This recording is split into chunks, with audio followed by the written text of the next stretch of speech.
যোগ্যতা বাস করছি না, এটা নসিব আমার। এটা আল্লাহর রহমত নাযিল হয়েছে আমার উপরে।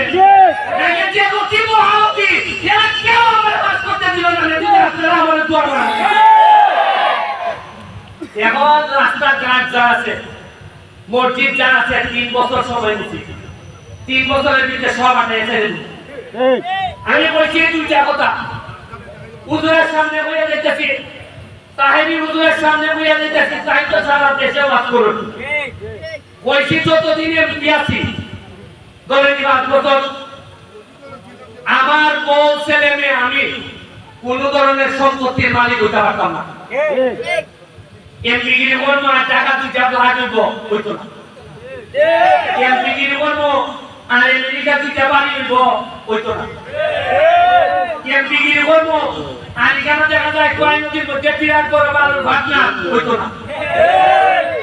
আমি ব্যারিস্টার সুমন যতদিন আছি এমপি, সম্পদ যদি আমার বউরে হয়েছে আমেরিকা, বলছি যদি সম্পদ বানাইতে তো মাঝে মধ্যে হয় একবার বাড়া থাকি আমরা একলা ঘর কিনলে কি কয়, আমি যদি চিন্তার ভাই তো আমি ছেড়ে দিতে,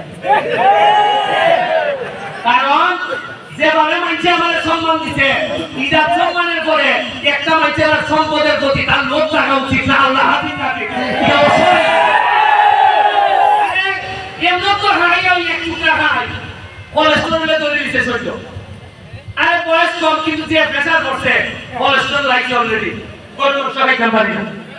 তা আমি দেখছি যে সম্পদ দেখতে পারতাম এর যে মানুষে তো হয় অনেক বড়।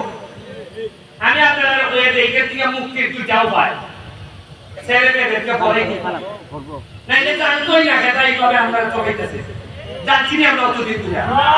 আমি এমপি না হলে জানলাম না, আমি কথা দিছি আগামী 5 বছর সোনারঘাট মাধবপুর যদি 5 টাকা বরাদ্দ হয়, তাও আমি ফেসবুকে এটা নিশ্চিত করবো যে বরাদ্দ হয়েছে।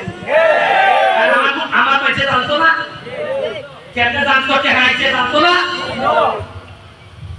আমি আপনার কাছে দোয়া চাই যে আমার নামে সোনারঘাট মাধবপুরের বাইরে গেলে যদি পরিচয় দেন যে আমি ব্যারিস্টার সুমনের এলাকার লোক, মাইকে যেন অন্তত আপনার একটু সম্মান দেখাই, আমার জীবনের বড় প্রাপ্তি।